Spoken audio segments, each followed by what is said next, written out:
குரு வணக்கத்துடன் welcome to make leaders. இன்னைக்கு sixth ஸ்டாண்டர்ட்ல வளர் தமிழை பத்தி பார்க்க போறோம். இயல் 1ல. ஓகேவா? தமிழை பத்தி உங்களுக்கு எல்லாம் என்னென்ன தெரியும் எல்லாரும் சொல்லுங்க பார்க்கலாம். தமிழ் வந்து நம்மளோட தாத்தா பாட்டி பேசியிருப்பாங்க, அடுத்த அப்பா அம்மா பேசுறாங்க, நம்ம பேசுறோம், நமக்கு அடுத்த ஜென்ரேஷன் பேசுவாங்க. ஸோ தமிழ் இதுல இருந்து என்ன தெரியுது? மூத்த மொழி தமிழ் மொழி தெரியுது. தமிழ் மொழி வந்து எல்லாத்துக்கும் புரியுற மாதிரி ஃபாரினர்ஸ் கூட வந்து என்ன செஞ்சுட்டு போறாங்க? தமிழ் கத்துட்டு போறாங்க இல்லையா? தமிழ் மேல அவ்வளோ ஆர்வம் வச்சு ஒவ்வொருத்தரும் கத்துக்கிறாங்க இல்லையா? சரி, ரைட். அப்ப வந்து தமிழ் வந்து ஒரு மூத்த மொழி, இளமையானது, எளிமையானது. தமிழ் மொழியை வந்து புலவர்களோ இருக்கட்டும், கவிஞர்களா இருக்கட்டும், அவங்கவுங்க செல்ல பெயர்களை வச்சு அதை வர்ணிக்கிறதா இருக்கட்டும், கவிதை எழுதுறதா இருக்கட்டும், எல்லாமே செய்றாங்க. அப்படிதானே? ஸோ இதை வந்து நமக்கு நமக்கு ஃபெமிலியர் தான் தமிழ் மொழி. டெய்லி பேசுகிறோம், டெய்லி எல்லாமே தமிழில் தான். ஸோ நமக்கு தமிழ் வந்து படிக்கிறது வந்து அவ்வளோ ஒரு பெரிய சிரமமான விஷயம் கிடையாது. ஃபஸ்ட்டு நீங்கள் வந்து புக்கை பார்த்து இவ்வளோ பேஜஸா, இவ்வளோ கொஸ்டின்ஸா அப்படின்றத தாண்டி தமிழ் வந்து ஒரு அழகான ஒரு விஷயம் தானே. நம்ம டெய்லி பேசுகிறோம், டெய்லி நடக்கிறோம், டெய்லி வாழ்க்கையில் நம்ம அன்றாட யூஸ் பண்ணுற ஒரு விஷயத்தை பற்றி நம்ம எப்படி அழகாக வந்து லேர்ன் பண்ணிக்கலான்றதை மட்டும்தான் இன்னையோட கிளாஸ் வந்து பார்க்க போகிறோம். ஓகேவா? ரொம்பலாம் நம்ம இதில் இருக்க மாதிரிலாம் படிக்க வேண்டாம். நீங்கள் சிக்ஸ்த் ஸ்டாண்டர்ட் தானே. ஸோ வந்து லைட்டாக உங்களுக்கு புரிகிற அளவு படித்தாலே என்னது மோர் தென் எனஃப். தமிழ் மேலே உங்களுக்கு என்ன செய்யும்? ஆர்வம் வர ஆரம்பிச்சிடும். நீங்கள் லென்த்தியாக இருக்கிறத பார்த்தா மேபி பயப்படுறீங்கன்னு நினைக்கிறேன். Okay, right. கிளாஸ் ஸ்டார்ட் பண்ணிடலாமா? இதை தான் அவங்க என்ன சொல்றாங்கன்னா இலக்கிய வடிவிலையும் இலக்கண வடிவத்திலையும் கொடுக்குறாங்க. ஓகேவா? அப்ப தமிழ் மொழி மூத்த மொழி. அது வந்து எழுதுறதுக்கும் சரி, பேசுறதுக்கும் சரி ரொம்ப வந்து இனிமையானதா இருக்கு. சரியா? அப்படிப்பட்ட தமிழ் மொழி வந்து என்ன செய்யறாங்கன்னா மனித பரிணாம வளர்ச்சி அடையும் இல்லையா? அப்பயே வந்து தமிழ் மொழி என்ன செய்யுது? அதே போல பரிணாம வளர்ச்சி அடைஞ்சு வந்துகிட்டே இருக்கு. இன்னுமே தமிழ் மொழியில புது புது வார்த்தைகள் வந்து உருவாகிக்கிட்டு தான் இருக்கு இல்லையா? அப்படிதானே? மொழின்றது எதுக்குப்பா? நம்மளோட ஒரு விஷயத்த வந்து கன்வே பண்றதுக்கு தான். இப்ப நான் ஒண்ணு சொல்லணும்னா அதை எதிர்த்தாப்புல உள்ளவங்க புரிஞ்சுக்கிட்டாலே போதும். அதுல இலக்கியம், இலக்கணம், எழுத்து அந்த மாதிரிலாம் கிடையவே கிடையாது. மொழினா என்ன? மொழி வந்து 2 பேருக்கு நடுவுல வந்து ஒரு கம்யூனிகேஷன். நான் சொல்றது வந்து உங்களுக்கு புரிஞ்சிச்சுன்னா இட்ஸ் ஓகே. அதுதான் மொழி. ஓகேவா? ரைட். அந்த மொழி தான் என்ன செய்யுது? நாளடைவில் எல்லா இடத்துலையுமே மொழி என்னது? வளர்ச்சி அடைஞ்சுக்கிட்டு தான் வருது. எழுத்து வடிவத்திலையும் பேச்சு வடிவத்திலையும் நிறைய மொழிகள் இருக்கு இல்லையா? 6000த்துக்கு மேற்பட்ட மொழிகள் இருக்கு. ஆனா அதுல வந்து சில மொழிகள்ல மட்டும்தான் அந்த மொழி வந்து எழுத்து வடிவமும் பேச்சு வடிவமும் பெற்று வருது. மற்ற எல்லாமே வந்து ஒன்று எழுதுவாங்க, இல்லைன்னா பேசுவாங்க. அந்த மாதிரி தான். சில மொழிகள்ல மட்டும்தான் இது ரெண்டுமே வந்து இருக்கு. ரைட். இதுல வந்து நம்மளோட தமிழ் மொழியை வந்து ஏன் செம்மொழி அப்படின்னு சொல்றோம்னா, நம்மளோட தமிழ் மொழி வந்து இலக்கணத்திலையும் இலக்கியத்திலையுமே சிறந்த மொழியாவும் செம்மைமிக்க மொழியாவும் இருக்கு. ஸோ தமிழ் மொழிக்கான ஒரு தனி சிறப்பே இருக்கு. தமிழ்ல வந்து தமிழ் இலக்கியங்கள் வந்து பயங்கரமா தமிழை போற்றி வந்து புகழும். அதுல வந்து ஓசை இனிமை, சொல் இனிமை, பொருள் இனிமைன்னு இனிமைகள் வந்து சொல்லியிருக்காங்க. ஓகேவா? திரும்ப ரிப்பீட் பண்றேன். டிஎன்பிசி எல்லாம் கேட்பாங்க. இந்த 3 என்னன்றத கவனமா கவனிங்க. ஓசை இனிமை, சொல் இனிமை அண்ட் பொருள் இனிமை. சரியா? அதை தான் பாரதியார் என்ன கவிதைகள் அவரோட கவிதைகள்ல தமிழ் மொழியை பார்த்து சொல்றாரு. யாமறிந்த மொழிகளிலே தமிழ்மொழி போல் இனிதாவது எங்கும் காணோம் அப்படின்னு சொல்றாரு. அதாவது அவருக்கு அறிந்த மொழிகளிலே தமிழ் மொழி மாதிரி ஒரு இனிமையான மொழியை வந்து எங்கேயுமே நான் பார்த்ததில்ல அப்படின்னு மகாகவி பாரதியார் அவர்கள் என்ன சொல்றாங்க? வியந்து தமிழை பாராட்டுறாங்க. நம்ம அப்பதான் சொன்ன மாதிரி தான். தமிழை எல்லா கவிஞர்களும் பாராட்டுவாங்க, போற்றுவாங்க. கவிஞர்கள் மட்டும் கிடையாது, எழுத்தாளர்கள் எல்லாருமே தமிழை வந்து படித்த அனைவருமே தமிழுக்குரிய சிறப்பு வந்து அதனை போற்றாம இருக்க முடியாது. ஓகே, மூத்த மொழின்னு ஏன் தமிழை சொல்றாங்கன்னு பார்த்தோம்னா, என்று பிறந்தவள் என்று உணராத இயல்பினாலாம் எங்கள் தாய் என்று பாரதியார் கூறிய கருத்து தமிழ் தாய்க்கும் பொருந்துவதாக உள்ளது. அவர் கூறிய கருத்து தமிழ் தாய் இருக்காங்க இல்லையா, அவங்களுக்கும் வந்து செய்யறதா இருக்கு, பொருந்துவதா இருக்கு அப்படின்னு சொல்றாங்க. ஒரு சாலை விதிகள் இருக்கு இல்லையா? இப்ப ரெட்டு, எல்லோ, கிரீனு பார்ப்பீங்க நம்ம போகும்போது டிராஃபிக் சிக்னல்ல இருக்கும் இல்லையா? ஸோ அது வந்து அப்ப சாலைகள் தோன்றதுக்கு அப்புறம் தான் சாலை விதிகளை கொண்டு வருவாங்க. அப்படிதானே? புரியுதா? கான்செப்ட் புரியுதா? ஒரு சாலையை உருவாக்கிட்டு தான் அதுக்குரிய விதிகளை கொண்டு வருவாங்க. ரெட் கலர் போட்டா நீங்க நிக்கணும், எல்லோ போட்டா அலர்ட்டா இருக்கணும், கிரீன் போட்டா நீங்க மூவ் ஆகலாம், அந்த மாதிரி சொல்றாங்க இல்லையா? அது வந்து இந்த சாலைகள் போட்டதுக்கு அப்புறம் தான் நடக்கும் இல்லையா? சாலைகள் போடுறதுக்கு முன்னாடியே விதிகள் எழுதுவாங்களா? கிடையாது. ஒரு சாலைகள் அமைந்ததுக்கு அப்புறம் சாலையோட விதிகள் வரும்.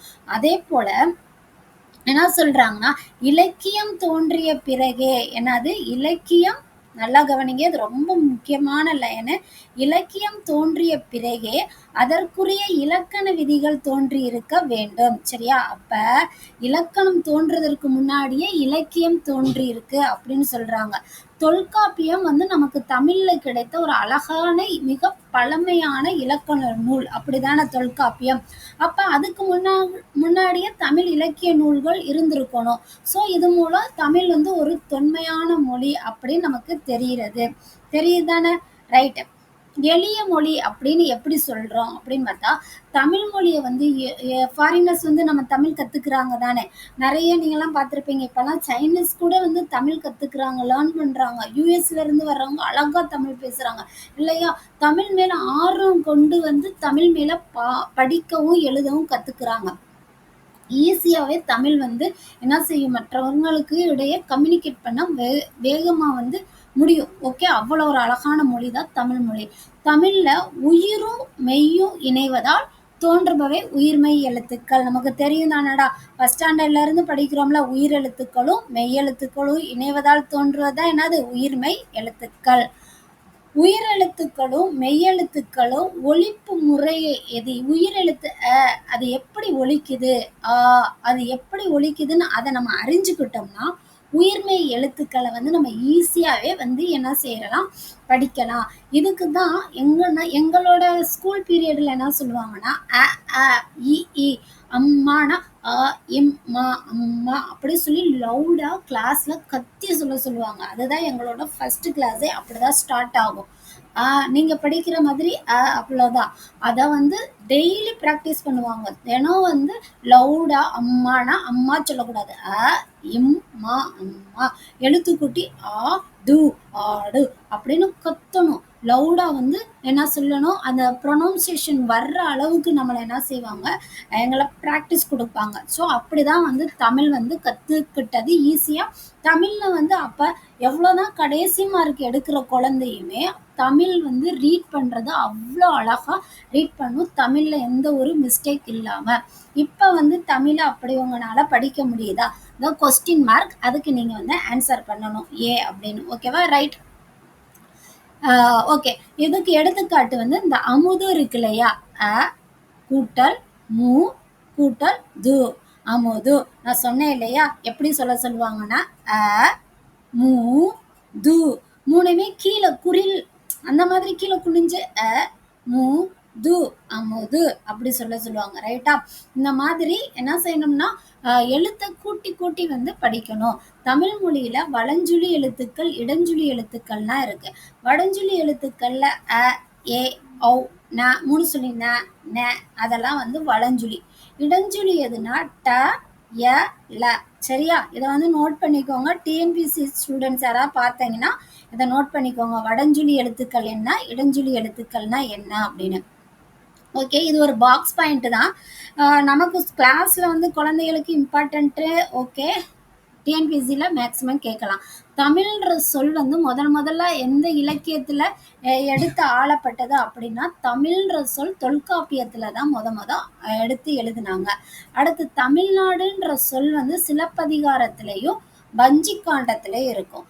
தமிழன்ற சொல் அப்பர் தேவாரத்துல இருக்கு. அது எந்த ஒரு மேற்கோள்ல இருக்குன்னு இந்த இடத்துல கொடுத்துருக்காங்க. ரீட் பண்ணிக்கோங்க. Okay, fine. நீங்கெல்லாம் சிக்ஸ்த் ஸ்டாண்டர்ட் தானே, சின்ன குழந்தைங்க தானே. ஸோ உங்களுக்கெல்லாம் அது வந்து அவ்வளோ இம்பார்ட்டன்ட் கிடையாது. இப்போ சீர்மை மொழி. சீர்மை மொழினா என்னடா? சீர்மைனாலே ஒரு பிள்ளை சீர்மை அப்படின்னாலே என்ன நமக்கு சொல்ல வருதுன்னு பார்த்தா ஒழுக்கத்தை குறிக்குது. மொழியில என்னப்பா ஒழுக்கம் அப்படின்னு கேட்குறீங்களா? மொழியிலையும் ஒழுக்கம் வந்து மிக மிக மிக முக்கியம்.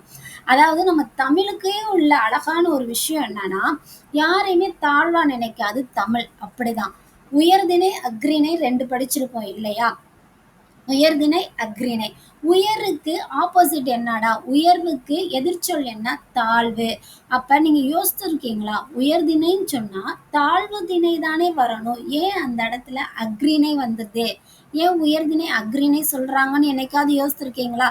யோசித்தீங்கன்னா தாழ்வு, அப்படி தாழ் அப்படின்னா கொஞ்சம் கீழே போற மாதிரி இருக்கனால நம்ம முன்னோர்கள் என்ன பண்ணியிருக்காங்கன்னா அஃறிணை, அல் கூட்டல் திணை, அல் பிளஸ் திணைனா அஃறிணை, உயர்வு அல்லாத திணை. இந்த தாழ்வுன்ற இடத்த அவங்களால சொல்ல முடியல, ஒரு கீழே கொண்டு வர முடியல. அந்த மாதிரி ஒரு ஒழுக்கத்தை கடைபிடிச்சிருக்காங்க. புரியுதுல? பாகற்காய், பாகற்காய் வீட்டுல பார்ப்போம்ல, பிட்டர்கார்ட், அதை வந்து என்ன சொல்றாங்கன்னா பாகற்காய் என்ன இருக்கும்? கசப்பு தன்மை உடையது. அப்ப அதை என்ன சொல்லலாம்? கசப்பு காய் தானே அப்படின்னு சொல்லலாம். அந்த இடத்துல கூட அவங்க என்ன சொல்லலாம்? கசப்புன்ற ஒரு தாழ்வான ஒரு விஷயம் அந்த இடத்துல வெளிப்படாம பாகற்காயை எப்படி பிரிப்பாங்கன்னா பாகு கூட்டல் அல் பிளஸ் காய். பாகு கூட்டல் அதை எப்படி சொல்லுவீங்க? பாகு பிளஸ் அல் பிளஸ் காய் நம்ம சொல்லலாம். இல்ல பாகு கூட்டல் பிளஸ் அல் கூட்டல் பிளஸ் காய். உங்க ஸ்கூல்ல எந்த மாதிரி கைட் பண்றாங்களோ அதை நீங்க எடுத்துக்கோங்க. ஓகேவா? ஃபைன். பாகுன்றது ஒரு இனிப்பு. ஓகேவா? இனிப்பு அல்லாத காய் தான் பாகற்காய். புரியுதா? எவ்வளோ அழகா தமிழ்ல வந்து ஒரு ஒழுக்கத்தை, ஒரு தாழ்மையான ஒரு விஷயத்த அந்த இடத்துல தாழ்மைன்னு சொல்லாம தாழ்வான விஷயத்த கொண்டு வராம எவ்வளவு உயர்வா அந்த தமிழை வந்து போற்றி இருக்காங்களா. அதனால அது சீர்மையான மொழி அப்படி சொல்றோம். வளமையான மொழி அப்படின்னா, வளமையான மொழின்னா நமக்கே தெரியும். தமிழ்ல இல்லாத குறள்கள், தமிழ்ல இல்லாத நூட்கள் எல்லாமே தமிழ்ல இருக்கு. தொல்காப்பியம் வந்து வளம் என்ன சொல்ல, இலக்கண நூலுக்கு என்னன்னா சொல்லுவோம்? தொல்காப்பியமும் நன்னூலும் சொல்லுவோம் இலக்கணத்துக்கு. ரைட்டு. அடுத்து 8 தொகை 10 பாட்டு வந்து சங்க இலக்கியங்கள் சொல்லிடுவோம். திருக்குறள் நாலடியார் வந்து அறநூல்கள். நமக்கு தெரியும்ல, திருக்குறளை பத்தி நமக்கு சொல்லவே தேவையில்லை. ஃபுல் அண்ட் ஃபுல் அறத்தை பத்தி தான் பேசியிருப்பாங்க.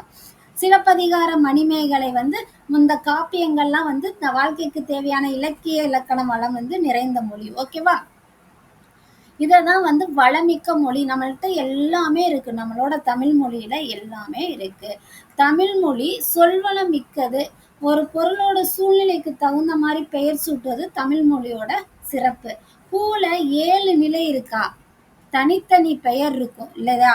பூவோட 7 நிலைகளுக்கும் தனித்தனி பெயர் இருக்கும். இந்த இருக்கு பாருங்களேன். அரும்பு, மொட்டு, முகை, மலர், அலர், வி, செம்மல். இந்த படத்தை நல்லா பார்த்தீங்கனாலே உங்களுக்கே அதோட அர்த்தம் தெரியும். அரும்பு, அரும்புதான். அடுத்து மொட்டு வரும், அடுத்து முகை வரும், மலர் வரும். அந்த மலர் விரிஞ்சு விரியுது இல்லையா? மலர்தல், அதான் அலர். வீணா மலர். அடுத்து கடைசி அந்த இருக்க ஸ்டேஜ் வந்து செம்மல். இந்த மாதிரி என்ன செய்யுது? தமிழுக்கே ஒரு அழகான ஒரு அந்த சைக்கிளே வந்து அழகா தமிழ்ல இருக்கு பார்த்தீங்களா? அது தோன்றதுல இருந்து அது கடைசி ஸ்டேஜ் வர்ற வரைக்கும் அவ்வளவு அழகா சொல்லியிருக்காங்க. அதே போல ஒரு சொல்லுக்கு பல அர்த்தங்கள் இருக்கு. இப்ப மான்றது ஒரு சொல், சரியா? மா. ஆனா அதுக்கு அர்த்தம் வந்து பாருங்களேன், மரம் சொல்லலாம், விலங்கு. இதோ இங்க இருக்கு இல்லையா? நோட் பண்றேன்னா பண்ணிக்கலாம். TNP students please note that. பார்த்தீங்கன்னா ஓகே.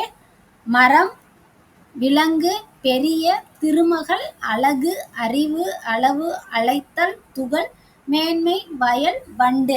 ஆனா சொல் என்ன? ஒன்னே ஒண்ணு, மான்றதுக்கு. அதுக்கு அர்த்தங்கள் எத்தனை இருக்கு பார்த்தீங்களா? அப்ப இப்பயே தெரியுதா அது எவ்வளவு ஒரு வளமிக்க மொழி அப்படின்னு. சரி, ஓகே. அடுத்து வளர்மொழினா என்ன அப்படின்னு பார்த்தோம்னா, தமிழ் வந்து நாளுக்கு நாள் அதான் சொன்ன மாதிரி வளர்ந்துகிட்டே தான் இருக்கும். இயல் தமிழ், இசைத்தமிழ், நாடகத்தமிழ்.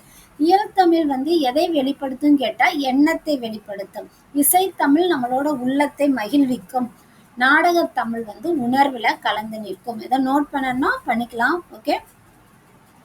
அடுத்து வந்து தமிழ்ல வந்து நிறைய செய்யுள், கவிதை, புது கவிதை, துளிப்பா, என்ன கட்டுரை, புதினம், சிறுகதை இதெல்லாமே இப்போ வருது. இப்போ வந்து அறிவியல்ல கூட கணினி தமிழ்லாம் வந்து வந்துருச்சு இல்லையா? கணினி தமிழ், வாட்ஸ்அப் இதுக்கெல்லாம் நம்ம வந்து தமிழ் அர்த்தம் கண்டுபிடிச்சாச்சு தானே. ஸோ இதான் புதுமை மொழின்னு சொல்றாங்க. இணையம்லாம் என்ன? முகநூல், புலனம், குரல் தேடல், வாய்ஸ் சர்ச் சொல்லுவோம்ல, சர்ச் இன்ஜின், தொடுபொறி, செயலி, தொடுதிரை, ஓகேவா? டச் ஸ்கிரீன் இதெல்லாமே இப்போ வந்திருக்க என்னது புதுமை மொழி சயின்ஸ் சம்பந்தமட்டமா இருக்கு. சயின்ஸ் சம்பந்தம் உடையது இல்லையா? அடுத்து அறிவியல் தொழில்நுட்ப மொழி.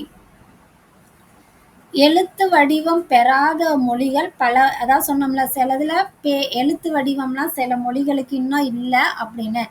இந்த நிலையில தமிழ் வந்து வரி வடிவ எழுத்துக்கள் அறிவியல் தொழில்நுட்ப நோக்கிலும் பயன்படுத்த, நம்மளோட தமிழ் மொழி என்ன சொல்றாங்க, சிம்பிளா சொல்லணும்னா அறிவியல்லையும் பயன்படுது. கணினியில பயன்படுத்த வேணும்னா எண்களோட அடிப்படையில அதை என்ன செய்யணுமா, வடிவமைக்கணுமா. இது ரொம்ப இம்பார்ட்டன்ட். நம்மளோட தமிழ் மொழிய கம்ப்யூட்டர்ல கொண்டு வரணும்னா அதை எண்களோட அடிப்படையில் தான் வடிவமைக்க வேண்டும் அப்படின்னு சொல்றாங்க. தொல்காப்பியம் நன்னூல் வந்து படிப்பதற்காக எழுதப்பட்டவை. கணினி மொழிக்கு ஏற்ற வடிவத்தையும் அதை பெற்றுள்ளது அப்படின்னு சொல்லியிருக்காங்க. சரி, ரைட். இதை தெரிந்துக்கவும் ஆக்சுவலா அந்த நம்பர் வந்து தமிழ் எண்கள்னு சொல்லுவாங்க. ரைட்டா? கனா 1, ஊனா 2, ஞா அந்த மாதிரி சொல்லுவோம்ல, அது 3, ச 4, ரு 5, சு 6, ஏ 7, அ 8, கு 9, கா 0 போடுறோமா, அது 10. இதெல்லாம் வந்து நீங்க நோட் பண்ணிக்கோங்க. கேட்பாங்க, எண்கள்ல வந்து கேட்பாங்க. ஓகே, அவ்வளோதான். ஃபைன். இதோட இந்த கிளாஸ் வந்து என்ன செஞ்சு கம்ப்ளீட் ஆயிடுச்சு. இப்போ இதோட சரியான விடையை தேர்ந்தெடுத்து எழுதுக. கிளாஸ் கவனிச்சிருந்தீங்கன்னா இப்போ நீங்களே ஆன்சர் பண்ணலாம். அதுக்குன்னு தனியாக படிக்க தேவையே கிடையாது. ஃபர்ஸ்ட் ஒன், தொன்மை என்னும் சொல்லோட பொருள் என்ன? தொன்மைனா என்னது? பழமை. படிச்சோமா? ரைட். இடப்புறம் என்னும் சொல்லை பிரித்தெழுத கிடப்பது. இடன் பிளஸ் புறம் தவறு, இடை பிளஸ் புறம் அதுவும் தவறு மனித இருக்கிறதுக்கு. சரி, அடுத்து இடம் பிளஸ் புறம் அல்லது இட பிளஸ் புறம், இது தப்பு. அப்ப இடம் பிளஸ் புறம் மேபி இருக்கலாம். ஆனா இதுக்கு அர்த்தம் வந்து இடது கூட்டல் புறம். இடது கூட்டல் புறம் தான் வரணும். உங்களுக்கு மிஸ் எதை கைட் பண்றாங்களோ நீங்க அதை வந்து எழுதலாம். Okay, right. ஓகே. சீரிழமை என்னும் சொல்லை பிரித்தெழுத கிடைப்பது. சீர்மை கூட்டல் இளமை, சீரிழமை. மைனா பண்பு விகுதி, பண்பு தொகை படிச்சிருப்பீங்கல்ல, ரைட். சிலம்பு பிளஸ் அதிகாரம் என்னது? நமக்கு தெரியும், சிலப்பதிகாரம். கணினி பிளஸ் தமிழ், கணினி தமிழ். இத்து வரணும். ஓகேவா? கணினி தமிழ். தமிழ் மொழி போல் இனிதாவது எங்கும் காணோம். யார் சொன்னா? பாரதியார் அவர்கள் தானே சொன்னாங்க. பாரதியார். மா என்னும் சொல்லின் பொருள் என்னது? விலங்கு. பார்த்தோமா? மான்ற ஒரு சொல் எத்தனை பொருள் செஞ்சது. ஓகே, பார்த்தோம். நாம் சிந்திக்கவும் சிந்தித்ததை செயல் வெளிப்படுத்தவும் உதவுவது என்னது? மொழி. ஓகேவா? இங்க மொழின்னு எழுதிக்கோங்க. அடுத்து, தமிழில் நமக்கு கிடைத்துள்ள மிக பழமையான இலக்கண நூல் ஃபர்ஸ்ட் பார்த்தோமா? தொல்காப்பியம். மொழியை கணினியில் பயன்படுத்த வேண்டுமெனில் அது டேஸ் அடிப்படையில் வடிவமைக்கப்பட வேண்டும். இப்பதான் பார்த்தோம், எண்களோட அடிப்படையில இருக்கணும் அப்படின்னு சொன்னாங்க இல்லையா? Okay, right. சொற்களை சொந்த தொடரில் அமைத்து எழுது. தனிச்சிறப்பு. நீங்க என்ன வேணாலும் எழுதலாம். ஓகேவா? உங்களுக்கு என்ன தோணுதோ அதை எழுதலாம். தமிழ் மொழி தனி சிறப்பு வாய்ந்ததுன்னு எழுதலாம். இல்லைன்னா நீங்க தமிழ் என்ன வேணாலும் உங்களுக்கு ஒரு ஓன் சென்டென்ஸ் உங்களால மேக் பண்ண முடியுதான்னு பாக்குறதா இந்த இடத்துல. ஓகேவா? ரைட். நாள்தோறும் என்ன செய்யலாம்? நாள்தோறும் தினசரி நாளிதழ் படிப்பது நல்லதுன்னு எழுதலாம். இல்லைன்னா அது வந்து தமிழை வளர்க்கும், இல்லைன்னா வாசிக்கும் பழக்கத்தை மேம்படுத்தும் எழுதலாம். தினசரி நாளிதழ் படிப்பதை நல்லது. மேபி உங்களுக்கு என்ன தோணுதோ ஒரு சின்ன லைன்ல ஒரு குட்டியா என்ன ஒரு சென்டென்ஸ் மேக் பண்ணதான் அழகழகா பண்ணுவீங்க. ஓகேவா? பண்ணுங்க. பண்ணிட்டு அதை கமெண்ட்ஸ் பண்ணுங்க. ஓகே. இதை வந்து ஃபில் பண்ணி ஒன்றை கொடுக்கறது வந்து ஈஸி. ஆனால் நம்மளோட சிந்தனை வந்து மற்றவங்களோட சிந்தனைகள் காட்டிலும் கொஞ்சம் வித்தியாசமா இருக்கும் இல்லையா? ஒவ்வொருத்தருக்கும் தனிப்பட்ட ஒரு சிந்தனைகள் இருக்கும். அதுக்காக தான் அந்த ஆப்ஷன். நீங்களே அதை வந்து ட்ரை பண்ணுங்க. தமிழ் மொழி ஏன் மூத்த மொழின்னு அழைக்கப்படுது? இதுக்குரிய ஆன்சர் வந்து என்னன்னா, இலக்கிய சாலை விதிகள்ல சாலைகள் தோன்ற பிறகுதான் விதிகள் தோணுச்சுன்னு படிச்சோம். அதே போல இலக்கியங்கள் தோன்றதுக்கு அப்புறம் தான் இலக்கணம் தோன்றியிருக்கும். அப்ப இலக்கணத்துக்கு முன்னாடியே இலக்கியம் தோன்றதுனாலதான் இதை வந்து ஒரு என்ன சொல்றோம், பழமையான மூத்த மொழின்னு நம்ம சொல்றோம். ரைட். நீங்கள் அறிந்த தமிழ் காப்பியங்களின் பெயர்கள் அது எங்க படிச்சோம்? சிலப்பதிகாரம், மணிமேகலை எல்லாம் படிச்சோமா? ஞாபகம் இருக்கா? அதெல்லாம் எடுத்து எழுதணும், என்னென்ன இருந்தது அப்படின்னு. இந்த இருக்கியா சிலப்பதிகாரம், மணிமேகலை, இதெல்லாமே என்ன செய்யணும், நீங்க நோட் பண்ணி எழுதணும். Okay, right.